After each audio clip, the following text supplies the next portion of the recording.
আসসালামু আলাইকুম। আজকে তোমাদের ফিনান্স ও ব্যাংকিংয়ের নবম ও দশম শ্রেণীর দ্বিতীয় অধ্যায় অর্থায়নের উৎস এর দ্বিতীয় অংশতে আলোচনা করব।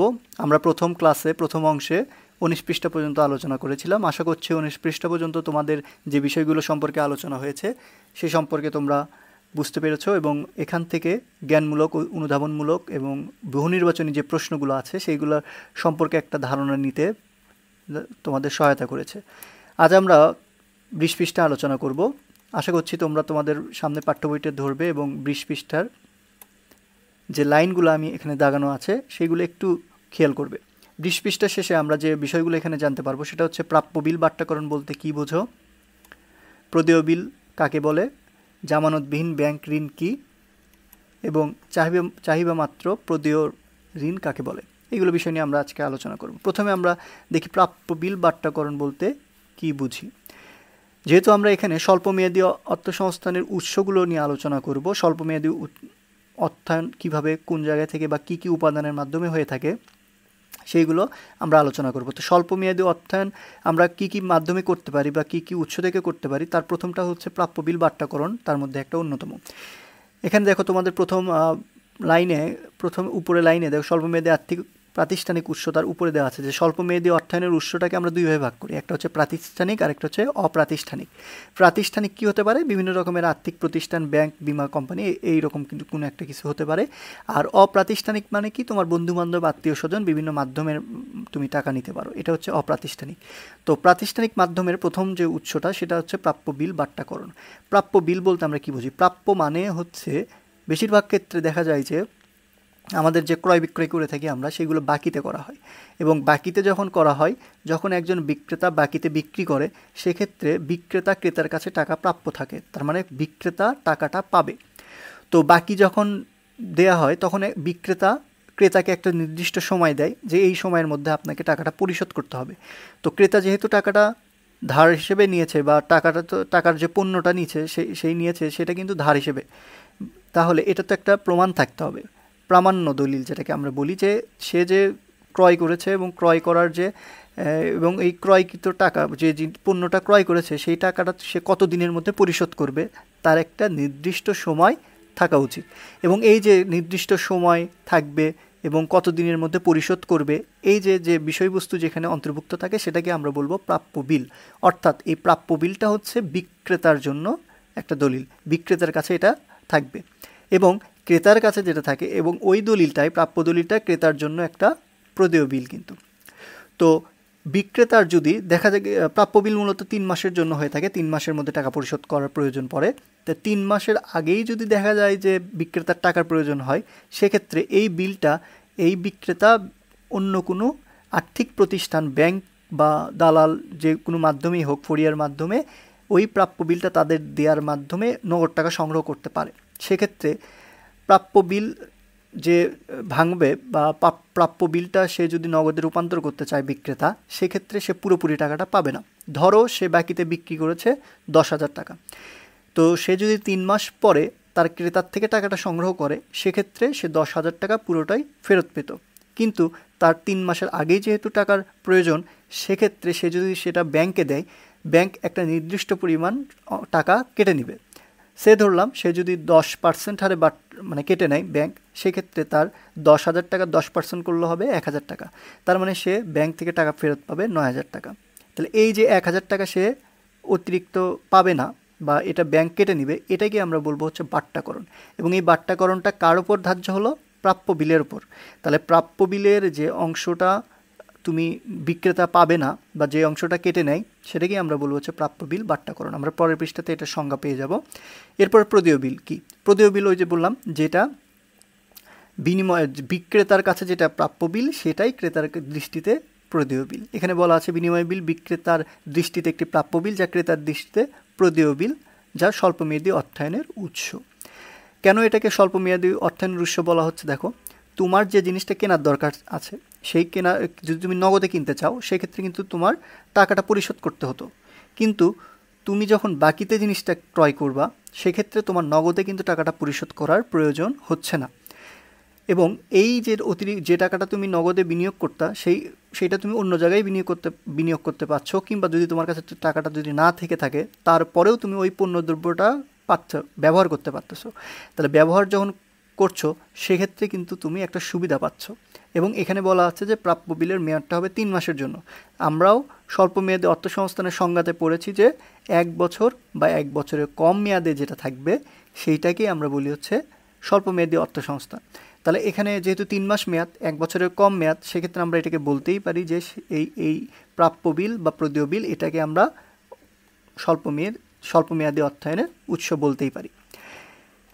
এরপরে দেওয়া আছে জামানতবিহীন ব্যাংক ঋণ। জামানতবিহীন ব্যাংক ঋণটা কি? জামানতবিহীন ব্যাংক ঋণ, জামানত যে কোনো কিছু জমা রাখা। অনেক সময় দেখা যায় যে ব্যাংকগুলো তো ব্যাংক থেকে তুমি যদি ঋণ নিতে চাও অনেক কিছু জামানত হিসেবে রাখতে হয়, জমির দলিল রাখতে হয়, প্রতিষ্ঠানের কোনো প্রোডাকশন দেখা যাচ্ছে যে এতদিন পর্যন্ত প্রোডাকশন পর্যন্ত ব্যাংক নিয়ে নেবে, এরকম অনেক কিছু শর্ত আরোপ থাকে। তো কিন্তু স্বল্পমেয়াদীর ক্ষেত্রে কিছু স্বল্পমেয়াদীর ক্ষেত্রে এইরকম জামানতের কোনো কথা বলা থাকে না। এবং তারা কি করে? তারা বলে যে তারা সুদ সহ আসলটা একটা নির্দিষ্ট সময় পর নিয়ে নেবে। ব্যাংক তোমার মাসে মাসে কিস্তির মাধ্যমে বা সপ্তাহে কিস্তির মাধ্যমে টাকা নেবে না, তারা একবারেই টাকাটা পরিশোধ করে নেবে, সেটা একটা নির্দিষ্ট সময় পর তোমার থেকে পরিশোধ করে নেবে। এই যে তোমার থেকে জামানত নিবে না, এটাকেই আমরা বলবো হচ্ছে জামানতবিহীন ব্যাংক ঋণ। এখানে যেটা বলা আছে যে স্বল্পমেয়াদী ব্যাংক ঋণের ক্ষেত্রে নির্দিষ্ট সময়ান্তে সুদসহ আসল একসাথে পরিশোধ করতে হয়। ব্যাংক ঋণ গ্রহীতাকে নির্দিষ্ট সময়ের পূর্বেই ঋণের কিয়দংশ মানে হচ্ছে কিছু অংশ বা সম্পূর্ণ অংশ পরিশোধ উৎসাহ প্রদানের নিমিত্তে মোট প্রদানের উপর কিছু ছাড় দেয়। তাহলে তুমি যখন ব্যাংক থেকে ঋণ নিয়েছো, সেই ঋণটা তুমি যখন একবারে পরিশোধ করে দিবা তখন ব্যাংক তোমাকে কিছু একটা ছাড় দিবে, কিছু অংশ ছাড় দিবে। এটাকে আমরা বলবো হচ্ছে জামানতবিহীন ব্যাংক ঋণ। আর চাইবে মাত্র প্রদেয় ঋণ কাকে বলে আমরা শেষ লাইনটাতে দেখব যে ঋণ গ্রহীতা যদি নির্দিষ্ট সময়ের ভিত্তিতে ঋণ পরিশোধের অঙ্গীকার না করে ব্যাংক চাহিদা মাত্রই ঋণ পরিশোধ করে দিতে বাধ্য থাকে, সেক্ষেত্রে আমরা সেটাকে বলবো চাহিদা মাত্র প্রদেয় ঋণ। তুমি একটা নির্দিষ্ট পরিমাণ যে তুমি বললা যে আমি নির্দিষ্ট কোনো সময় মধ্যে পরিশোধ করব না ঋণ, আমি আমার ইচ্ছা মতো ব্যাংক যখনই চাবে আমি তখনই এই টাকাটা পরিশোধ করে দিব। তাহলে এরকম যদি তোমার শর্ত সাপেক্ষে তুমি ঋণ নিয়ে থাকো সেটাকে আমরা বলবো চাহিদা মাত্র প্রদেয় ঋণ। এখানে কিছু সংজ্ঞা দেওয়া আছে যে প্রাপ্য বিল বাট্টাকরণ কাকে বলে, প্রদেয় বিল কাকে বলে। আশা করছি তোমরা সংজ্ঞাটার সাথে আমি যা বললাম তার সাথে একটু মিল খুঁজে নেওয়ার চেষ্টা করবে। এরপর আমরা 21 পৃষ্ঠাতে যাব। 21 পৃষ্ঠাতে যে বিষয়গুলো আমরা আলোচনা করব সেগুলো হচ্ছে ব্যাংক জমাতিরিক্ত উত্তোলন কাকে বলে, ক্ষুদ্র ঋণ কাকে বলে, বাণিজ্যিক পত্র কাকে বলে, কিয়দংশ অর্থ কী। কিয়দংশ অর্থ মানে আমি বললাম যে কিছু অংশ, কিয়দংশ মানে হচ্ছে কিছু অংশ। ব্যাংক জমাতিরিক্ত উত্তোলন কাকে বলে? ব্যাংক জমাতিরিক্ত উত্তোলন বলতে আমরা বুঝি যে ব্যাংকে তোমার যে পরিমাণ টাকা জমা আছে সেই পরিমাণ জমার অতিরিক্ত টাকা যদি তুমি উত্তোলন করতে পারো তাহলেই সেটা হচ্ছে ব্যাংক জমাতিরিক্ত উত্তোলন। এবং এটা কিন্তু একটা নির্দিষ্ট সময় তোমার এরকম সুযোগ সুবিধা ব্যাংক তোমাকে প্রদান করবে যে এত সময়ের মধ্যে তুমি এই পরিমাণ টাকার জমার বিপরীতে এত বেশি অতিরিক্ত উত্তোলন করতে পারবে এবং এই অতিরিক্ত উত্তোলিত টাকাটা তোমার আবার এত দিনের মধ্যে একটা নির্দিষ্ট মেয়াদের মধ্যেই আবার জমা দিতে হবে। তো এটা কিন্তু তোমার 1 বছরের কম সময়ের মধ্যেই করতে হবে, সেহেতু এটাও কিন্তু এক ধরনের স্বল্পমেয়াদী অর্থায়নের উৎস। কারণ যেহেতু আমরা স্বল্পমেয়াদী অর্থায়নের উৎস নিয়ে আলোচনা করি, স্বল্পমেয়াদী অর্থায়নের বলতেই আমরা বুঝি 1 বছর বা 1 বছরের কম সময়ের জন্য। তাহলে এখানে যে জিনিসটা আমরা ব্যাংক জমাতিরিক্ত উত্তোলন বলতে বুঝবো, এখানে দেখো বলা আছে যে স্বল্পমেয়াদী ব্যাংক ঋণের আর একটি উৎস ব্যাংক জমাতিরিক্ত উত্তোলন। জমার অতিরিক্ত উত্তোলন সর্বোচ্চ পরিমাণ ব্যাংক সীমাবদ্ধ করে দেয়। তার মানে তুমি কি পরিমাণ টাকা অতিরিক্ত উত্তোলন করবা সেটা ব্যাংকই তোমাকে ঠিক করে দিবে। যেসব প্রতিষ্ঠান বছরে কিছু সময় বিক্রি কমে যায় সেই সময়ে এ ধরনের উৎস থেকে অর্থায়ন একটি বহুল প্রচলিত পদ্ধতি। তাহলে কিছু প্রতিষ্ঠান বছরে কিছু সময় বিক্রয় কমে যায়, যেমন ধরো বিভিন্ন ফ্যাশন হাউসগুলো, গার্মেন্টস মানে কাপড়ের যে দোকানগুলো থাকে সেইগুলোতে কিন্তু ঈদের আগে তোমার বিক্রয় বেড়ে যায়, আবার মাঝখানে যখন কোনো উৎসব থাকে না তখন কিন্তু বিক্রয় কমে যায়। তো সেই ক্ষেত্রে যখন তোমার বিক্রয় বারটা কমে যাবে তখন কিন্তু তারা এখান থেকে টাকাটা উত্তোলন করতে পারে, ব্যাংক জমাতিরিক্ত উত্তোলন করতে পারে। তারপর দেখো বলা আছে এই ধরনের ঋণের সুদ শুধু যখন থেকে অতিরিক্ত উত্তোলিত অর্থ ব্যবহার করা হয় কেবল তখন থেকেই সুদ দিতে হয়। তার মানে তোমার অ্যাকাউন্টে তুমি যে টাকাটা রেখেছো সেখানে তার কোনো সুদ নিবে না। যখনই তুমি তোমার অ্যাকাউন্টে যে টাকাটা জমা আছে তার থেকে বেশি টাকা উত্তোলন করবা, তারপরেই কিন্তু তোমার সুদ ধরাটা শুরু করবে। তবে এ ধরনের ঋণের সুদের হার অন্যান্য স্বল্পমেয়াদী উৎস হতে বেশি এবং এটি ব্যাংক চাহিদা মাত্রই ঋণ গ্রহীতাকে পরিশোধ করতে হয়। কিন্তু এখানে আরেকটা অসুবিধা যেটা আছে, সুবিধা হচ্ছে তুমি তোমার টাকার জমার অতিরিক্ত টাকা তুলতে পারবা। আবার অসুবিধাটা যেটা হচ্ছে অন্যান্য যে সুদ দিতে হয়, তুমি যদি ব্যাংক থেকে ঋণ নাও সেক্ষেত্রে যে সুদটা দিতে হয় তার থেকে বেশি সুদ তোমার এই জায়গাতে দিতে হবে যদি তুমি ব্যাংকের জমার অতিরিক্ত টাকা উত্তোলন করো। এবং আরেকটাও তোমার বিষয় মনে রাখতে হবে যে তুমি এই ব্যাংকে জমার টাকার মানে যে টাকাটা তুমি জমা রাখছো তার থেকে বেশি টাকা যদি উত্তোলন করো, সেক্ষেত্রে ব্যাংক যখনই তোমার চাইবে তখনই তোমার ওই টাকাটা, অতিরিক্ত যে টাকাটা তুমি উত্তোলন করেছো সেটা তোমার পরিশোধ করতে হবে। এটাও তোমার মনে রাখতে হবে। এরপর আমরা যাব ক্ষুদ্র ঋণ কাকে বলে। ক্ষুদ্র ঋণ বলতে আমরা বুঝি যে এ ধরনের ঋণ সাধারণত কৃষি নির্ভর ও ক্ষুদ্র কুটির শিল্পের চলতি মূলধনের চাহিদা পূরণের নিমিত্তে প্রদান করা হয়।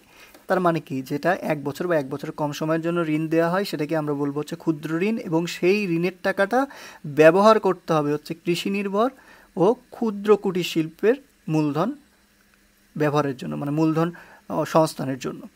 তো এই ক্ষুদ্র ঋণটা তুমি পেতে পারো হচ্ছে গ্রামীণ ব্যাংক, যুব ব্যাংক, সমবায় ব্যাংক, এই ধরনের ব্যাংক থেকে তুমি এই ঋণটা পেতে পারো। এরপরে আমরা যাব হচ্ছে বাণিজ্যিক পত্র কাকে বলে।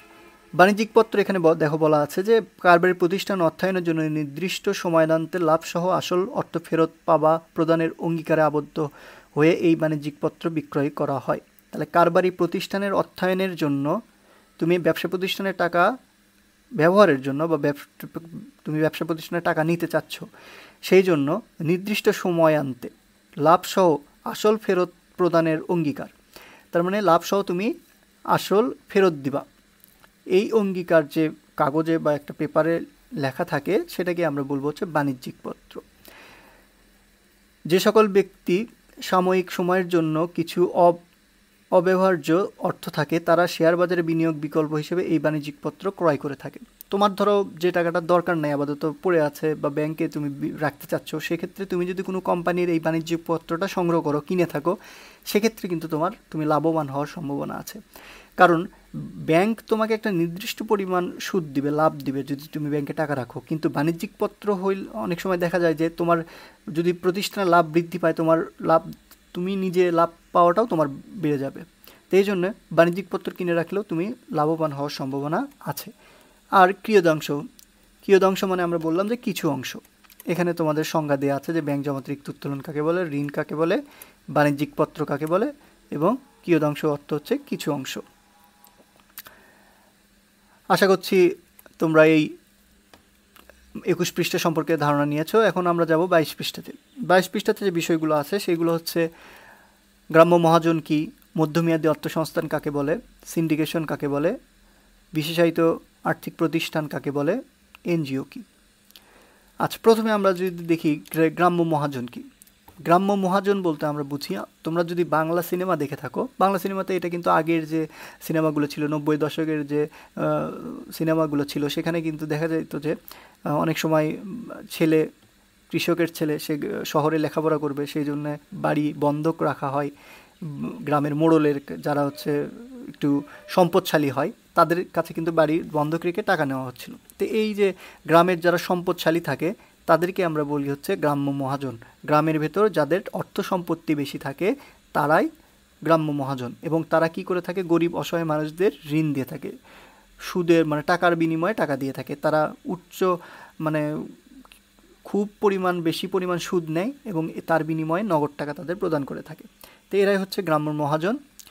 এখানে গ্রাম্য মহাজনের নিজের লাইনে যেটা দেখতে পারো যে গ্রাম্য মহাজনরা এই ধরনের ভিত্তিতে দিন ভিত্তিক, সপ্তাহভিত্তিক অথবা মাস ভিত্তিক সুদ গণনা করে থাকে। তার মানে তারা যে টাকাটা দিবে, তারা সেই টাকার বিপরীতে যে সুদটা নিবে সেটা সপ্তাহেও নিতে পারে, মাসেও নিতে পারে, দিন ভিত্তিকও নিতে পারে, এবং এটা মানে সুদের পরিমাণটা অনেক বেশি হয়। সেক্ষেত্রে গ্রাম্য মহাজন থেকে যতটা পারা যায় ঋণ না নেওয়ার চেষ্টা করার। এরপর আমরা যাব হচ্ছে মধ্যমেয়াদী অর্থায়ন কাকে বলে। মধ্যমেয়াদী অর্থায়ন বলতে আমরা বুঝি হচ্ছে 1 থেকে 5 বছরের মেয়াদের মধ্যে গৃহীত তহবিল। তার মানে 5 বছরের বেশি হবে না এবং 1 বছরের কম হবে না, 1 বছর থেকে 5 বছরের মধ্যে যে অর্থ সংস্থান করা হবে সেটাকে আমরা বলবো হচ্ছে মধ্যমেয়াদী অর্থ সংস্থান। তাহলে মধ্যমেয়াদী অর্থ সংস্থানের কিছু উৎস আছে, যেমন এখানে বলা আছে যে তহবিলের খরচ ও সুদের হার স্বল্পমেয়াদী তহবিলের খরচ হতে বেশি এবং দীর্ঘমেয়াদী তহবিলের খরচ হতে কম। তার মানে এখান থেকে যদি আমি টাকা অর্থ সংস্থান করি বা অর্থ সংগ্রহ করি, সেক্ষেত্রে আমার সুদের হার স্বল্পমেয়াদীর থেকে বেশি হবে, কিন্তু দীর্ঘমেয়াদীর থেকে আবার কম হবে। সিন্ডিকেশন কাকে বলে? সিন্ডিকেশন বলতে বোঝায় হচ্ছে, এটি আসলে সিন্ডিকেশন মানে কয়েকজন, মানে একজন না হয়ে কয়েকজন ব্যক্তি বা দলগতভাবে কাউকে যদি ঋণ দেওয়া হয়, নির্দিষ্ট একজন বা ব্যক্তি মালিকানায় কাউকে ঋণ না দিয়ে কয়েকজন ব্যক্তিবর্গ ব্যাংকের সমষ্টির মাধ্যমে যদি কাউকে ঋণ দেওয়া হয়, সেক্ষেত্রে আমরা তাকে বলবো সিন্ডিকেশন। আমরা পরের পৃষ্ঠাতে এটা সংজ্ঞা পাবো। এরপরে আসে বিশেষায়িত আর্থিক প্রতিষ্ঠান কাকে বলে? বিশেষায়িত আর্থিক প্রতিষ্ঠান বলতে যে প্রতিষ্ঠানগুলো বিশেষ কোনো কাজ নিয়ে বা বিশেষ কোনো উদ্দেশ্য অর্জনের জন্য কাজ করে এবং সেটা অবশ্যই আর্থিক প্রতিষ্ঠান হতে হবে, সেইগুলোকে আমরা বিশেষায়িত আর্থিক প্রতিষ্ঠান বলি। যেমন যদি আমরা কৃষি ব্যাংকের কথা বলি, কৃষি ব্যাংকের প্রধান কাজ হচ্ছে কৃষি ভিত্তিক কাজগুলো করা। যে কৃষক আছে তাদের হচ্ছে স্বল্প সুদে ঋণ দেওয়া, তাদের বীজের ব্যবস্থা করা, তাদের কৃষি বিষয়ক বিষয় সম্পর্কে ধারণা দেওয়া, এরকম যে বিশেষ কোনো একটা কাজ সম্পূর্ণর জন্য যে ব্যাংকগুলো প্রতিষ্ঠিত হয় বা যে আর্থিক প্রতিষ্ঠানটি প্রতিষ্ঠিত হয় তাকে আমরা বলবো বিশেষায়িত আর্থিক প্রতিষ্ঠান। এনজিও কি? এনজিও হচ্ছে নন গভর্নমেন্ট অর্গানাইজেশন। তো এটা হচ্ছে বেসরকারি একটা প্রতিষ্ঠান, যেমন হচ্ছে মাইডাস ব্র্যাক গ্রামীণ ব্যাংক। এরা হচ্ছে গ্রামীণ জনগোষ্ঠীর উন্নয়নের জন্য কাজ করে, মানে দারিদ্রতার হার কমানো, তাদের সচেতন করা, শিক্ষার ব্যবস্থা করা, এরকম বিভিন্ন রকমের সামাজিক কাজগুলো গ্রামীণ জনগোষ্ঠীকে উন্নয়নের জন্য তারা কাজ করে, এনজিও বিশেষ করে। আমরা পরের পৃষ্ঠাতে সংজ্ঞাগুলো পেয়ে যাব যে গ্রাম্য মহাজন কারা। গ্রাম্য মহাজন হচ্ছে গ্রামের বিত্তবান শ্রেণী, যেটা আমি বললাম। এরপরে হচ্ছে ঋণ সিন্ডিকেশন বা সিন্ডিকেশন কাকে বলে, বিশেষায়িত আর্থিক প্রতিষ্ঠান কাকে বলে, এনজিও কি। আশা করছি তোমরা বিষয়গুলোর সম্পর্কে ধারণা নিয়েছো। এবার আমরা যাব 23 পৃষ্ঠাতে। 23 পৃষ্ঠাতে যে বিষয়গুলো আমরা পড়ার চেষ্টা করব, একটা হচ্ছে অবলেখক বা আন্ডাররাইটিং কি, দীর্ঘমেয়াদী অর্থসংস্থান কাকে বলে, ঋণ কাকে বলে, মূলধন বাজেটিং কাকে বলে এবং ঋণপত্র কাকে বলে। প্রথমে আমরা যদি অবলেখক বা আন্ডাররাইটিং কাকে বলে দেখি। অবলেখক মানে হচ্ছে কারু হয়ে কাজ করা, একজন আরেকজনের হয়ে কাজ করা। যেমন তুমি এক ব্যাংক থেকে আরেক ব্যাংকে টাকা রাখতে চাচ্ছ, সেক্ষেত্রে তুমি নিজে যদি না হয়ে তুমি যদি ব্যাংকের মাধ্যমেও আরেকটা ব্যাংকে টাকা জমা রাখো, এটাকে অবলেখক বলে। আমরা পরের পৃষ্ঠাতে এটার সংজ্ঞা পাবো। এরপর আমরা দীর্ঘমেয়াদী অর্থসংস্থান কাকে বলে। আমরা যেহেতু মধ্যমেয়াদীতে পড়ে আসলাম যে 5 বছরের কম মেয়াদী অর্থসংস্থানটাকে আমরা মধ্যমেয়াদী বলি। আর দীর্ঘমেয়াদীটা কি? অবশ্যই 5 বছরের ঊর্ধ্বে। 5 বছর থেকে ঊর্ধ্বে যে সময়কাল থাকবে সেটাকেই অর্থসংস্থানের ব্যবস্থা আমরা যেটা করব সেটাকে আমরা বলবো হচ্ছে দীর্ঘমেয়াদী অর্থসংস্থান। এখানে বেশ কিছু লাইন দেওয়ানো আছে, আশা করছি লাইনগুলো তোমরা একটু পড়ে নিবে, কারণ এই লাইনগুলোর মধ্যেই বহু নির্বাচনী প্রশ্ন এবং জ্ঞানমূলক অনুধাবনমূলক প্রশ্নগুলো আছে। এরপরে দেখো ঋণ কাকে বলে। ঋণ আমরা বলতে বুঝি যে তোমার যে টাকাটা, আমরা পরের পৃষ্ঠাতেই ঋণের সংজ্ঞাটা পাবো। ঋণ বলতে আমরা কি বুঝি? তো ঋণটা হচ্ছে যে তুমি যে টাকাটা, তোমায় একটা টাকা তোমার দরকার, তুমি যে কোনো ব্যাংক বা আর্থিক প্রতিষ্ঠান থেকে তুমি যে টাকাটা নিয়ে থাকো, কিসের জন্য নিবা? তুমি ব্যবসা প্রতিষ্ঠান চালানোর জন্য নিবা, এটাকে আমরা ঋণ বলবো, ধার বলবো, লোন বলবো। তো মূলধন, এরপরে আছে কিন্তু তোমার মূলধন বাজেটিং। মূলধন বাজেটিংটা কাকে বলে? মূলধন বাজেটিং মানে তুমি যে টাকাটা বিনিয়োগ করবা, যে টাকাটা তুমি সংগ্রহ করেছো, এই টাকাটা তুমি কোনো না কোনো জায়গায় তো বিনিয়োগ করবা। এই বিনিয়োগ করার আগে যে একটা হিসাব করা, মূলধন সংগ্রহের আগে একটা হিসাব করা যে এখান থেকে মূলধন নিলে কীরকম খরচ হতে পারে, এই টাকাটা দিয়ে তুমি কি আদৌ ব্যবসাটা করতে পারবা কি না, এরকম যে একটা বিচার বিশ্লেষণ করা, সেটাকে আমরা বলবো হচ্ছে মূলধন বাজেটিং বা ক্যাপিটাল বাজেটিং। এরপরে ঋণপত্র কাকে বলে? ঋণপত্র বলতে আমরা ইংলিশে বলি ডিভেঞ্চার। ডিভেঞ্চার মানে হচ্ছে তোমার ছোট ছোট মানে অংশে বিভক্ত করে বিক্রয় করা, এটাকে শেয়ারের একটা বিকল্প বলা হয়। আমরা সংজ্ঞা পড়লে এই জিনিসগুলো ক্লিয়ার হব। তো এখানে দেখো দেয়া আছে, সংজ্ঞাগুলো দেয়া আছে যে অবলেখক আন্ডাররাইটিংটা কি, মানে আরেকজনের হয়ে দায়িত্ব পালন করা, সেটাকে আমরা বলবো অবলেখক।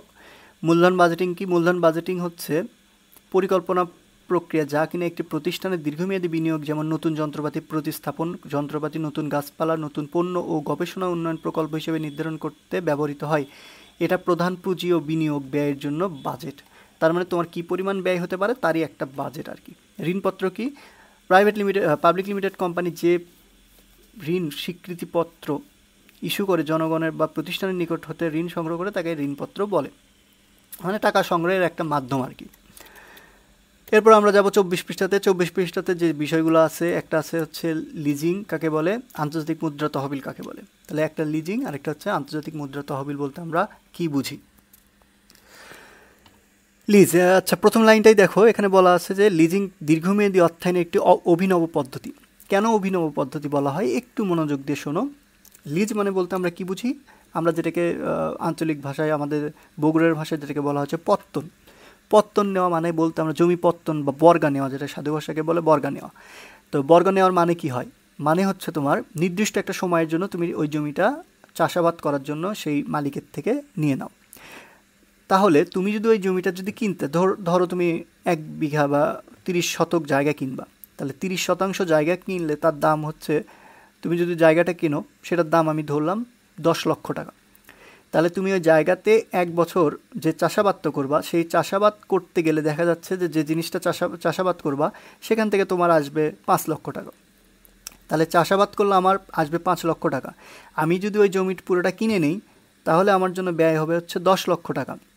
এবং আমি যদি ওই জমিটা লিজ নেই, পত্তন নেই, বর্গা নেই, সেক্ষেত্রে আমার খরচ হবে 10,000 টাকা। তাহলে কিনলে 10 লক্ষ টাকা, আর যদি লিজ নেই তাহলে 10,000 টাকা। কিন্তু 1 বছরে আমার ওখান থেকে উৎপাদন, আমি কিনে যদি উৎপাদন করি, জমিটা কিনে যদি উৎপাদন করি তাও আমার 5 লক্ষ টাকার উৎপাদন হবে। আমি যদি লিজ নিয়ে উৎপাদন করি তাও আমার 5 লক্ষ টাকারই উৎপাদন হবে। তার মানে আমি যদি উৎপাদনের দিকে, আমার আয়ের দিকে তাকাই, তাহলে দেখা যাচ্ছে দুইটাই কিন্তু আমার 5 লক্ষ 5 লক্ষ।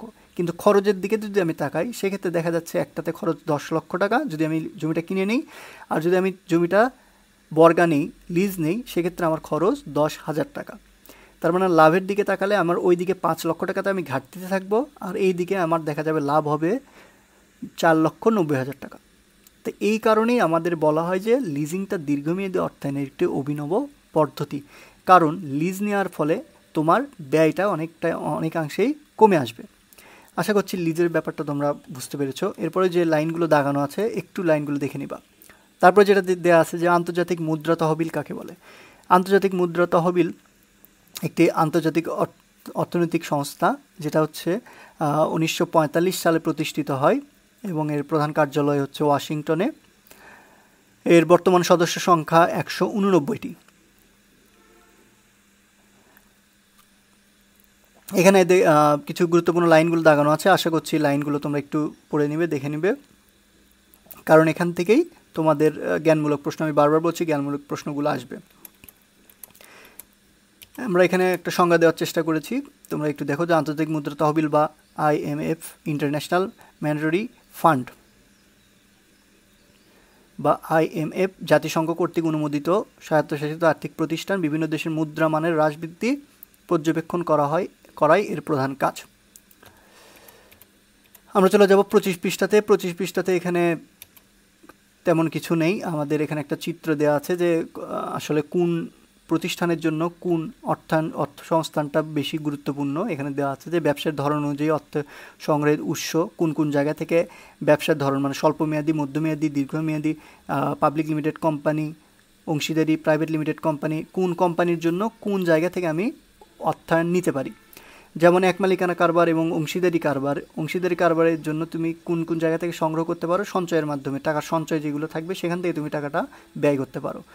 অবন্টিত মুনাফা, আমি অবন্টিত মুনাফা কিন্তু 3 জায়গাতেই ব্যবহার করতে পারি, মানে মুনাফা না নিয়েই যে টাকা, মানে যে মুনাফাটা আমার সংরক্ষিত থাকবে সেই টাকাটা আমি এক মালিকানাতেও বিনিয়োগ করতে পারি, অংশীদারিতেও বিনিয়োগ করতে পারি, প্রাইভেট লিমিটেড কোম্পানিতেও বিনিয়োগ করতে পারি, পাবলিক লিমিটেড কোম্পানিতেও বিনিয়োগ করতে পারি। এইভাবে এখানে কিছু চিত্রের মাধ্যমে দেয়া আছে যে কোথায় থেকে তোমার টাকাগুলো নিলে ভালো হবে, কোন প্রতিষ্ঠানের জন্য কোন উৎস থেকে টাকা নিলে তোমার জন্য উপকার হতে পারে বা কোন উৎস থেকে নেওয়া উচিত। এরপরে দেওয়া আছে জামানতযোগ্য সম্পত্তির অপ্রতুলতা। তাহলে জামানতযোগ্য, তুমি যে সম্পত্তিটা জমা রেখে টাকা নিবা বা ঋণ নিবা সেটার কিন্তু সীমাবদ্ধতা আছে বা সেটার তোমার অভাব থাকতে পারে, অপ্রতুলতা মানে অভাব থাকতে পারে। এখানে বলা আছে নতুন কোম্পানির জন্য শেয়ার ও ডিবেঞ্চার বিক্রয় অনেকটা অনিশ্চিত থাকে। এই অবস্থায় দীর্ঘমেয়াদী তহবিলের প্রয়োজন হলে লিজিংয়ের মাধ্যমে তহবিল সংগ্রহ করা অধিকতর যুক্তিসঙ্গত। তাহলে নতুন যদি কোম্পানি হয় সেই নতুন কোম্পানির কিন্তু শেয়ার সবাই কিনতে চাবে না, কারণ নতুন কোম্পানির শেয়ার আদৌ বাজারে চলবে কি না, কেউ কিনবে কি না, তার সে লাভটা ঠিকমতো দিবে কি না, এরকম অনেক সন্দেহের কারণ থাকে। এই কারণে কিন্তু নতুন শেয়ার বাজারে আসলে সেই শেয়ার অনেকেই কিনতে চায় না। সেক্ষেত্রে তহবিল সংগ্রহের জন্য আমরা কি ব্যবহার করতে পারি, লিজ নিতে পারি।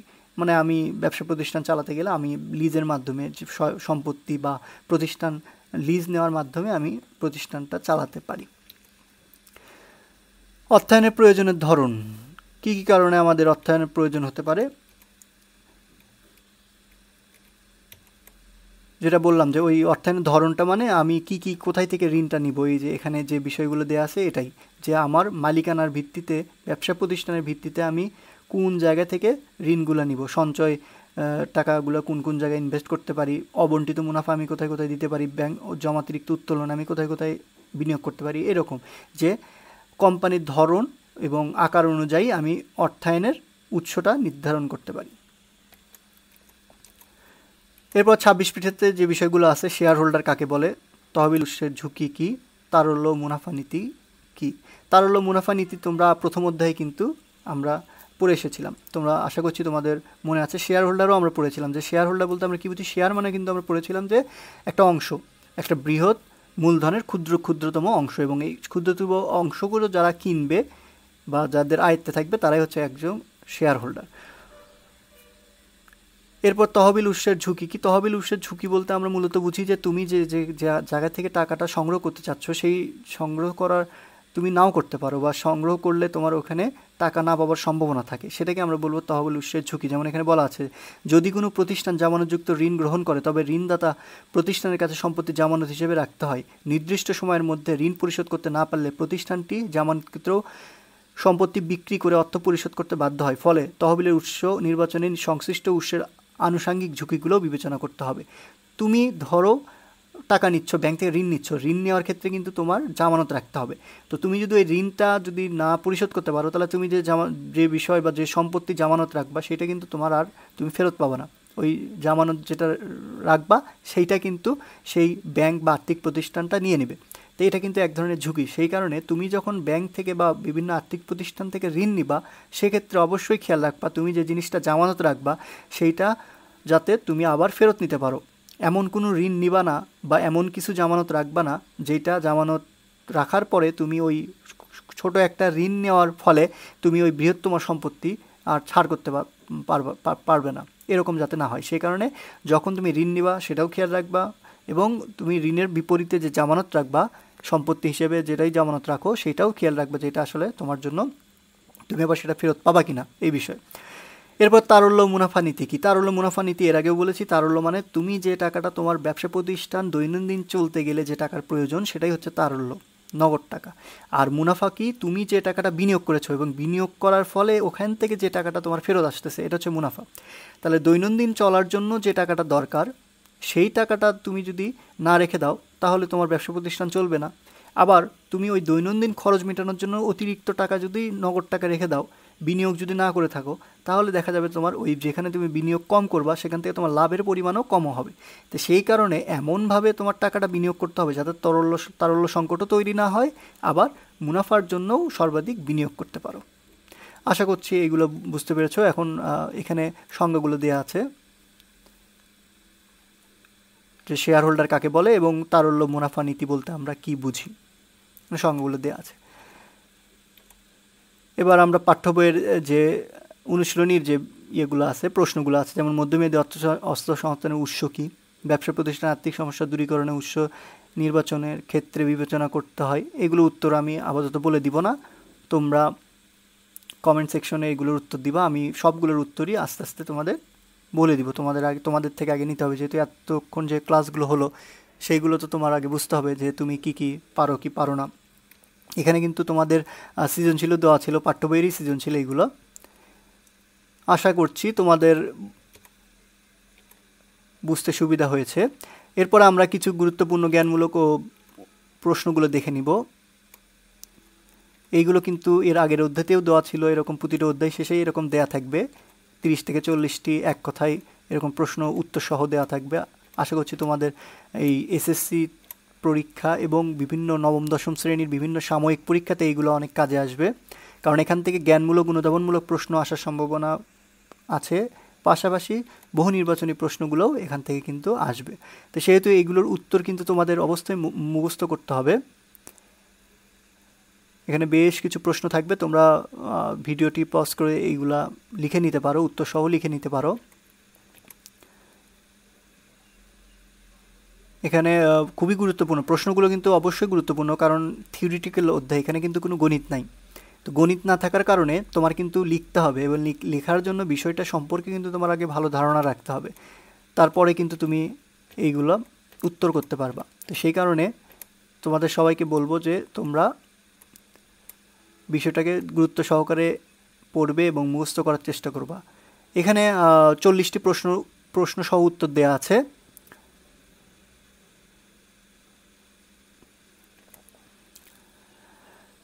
আচ্ছা, আশা করছি তোমরা এই পর্যন্ত যা শিখেছো খুবই তোমাদের কাজে আসবে, আশা করব সেটাই।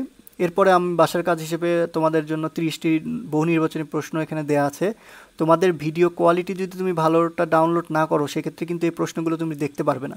তো সেহেতু তোমাদের সবাইকে বলবো, যদি তোমরা ভিডিও ডাউনলোড করে দেখো, সেক্ষেত্রে অবশ্যই হাই রেজুলেশন কোয়ালিটি যেটা আছে সেটা ভিডিও মানে ডাউনলোড করার সময় খেয়াল রাখবা, যাতে রেজুলেশনটা একটু ভালো হয়। রেজুলেশন ভালো না হলে কিন্তু এই প্রশ্নগুলো দেখতে পারবে না।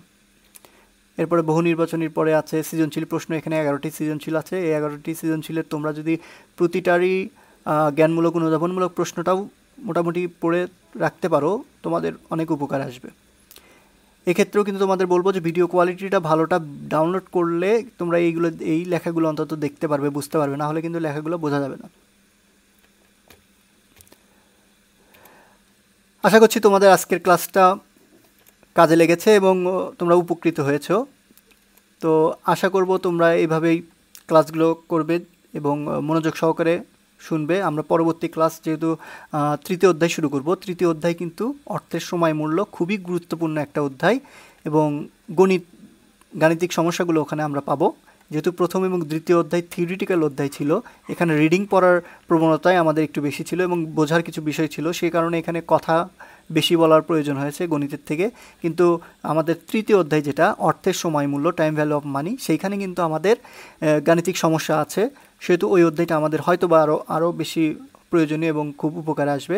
সে পর্যন্ত পরবর্তী অধ্যায়ের জন্য আশা করছি তোমরা এই 2টি অধ্যায় খুব মনোযোগ সহকারে শেষ করবে, এবং পরের অধ্যায়ের জন্য আমরা যেহেতু প্রতিদিনই ক্লাসগুলো আমরা করব, সেহেতু একটু মনোযোগী হবে।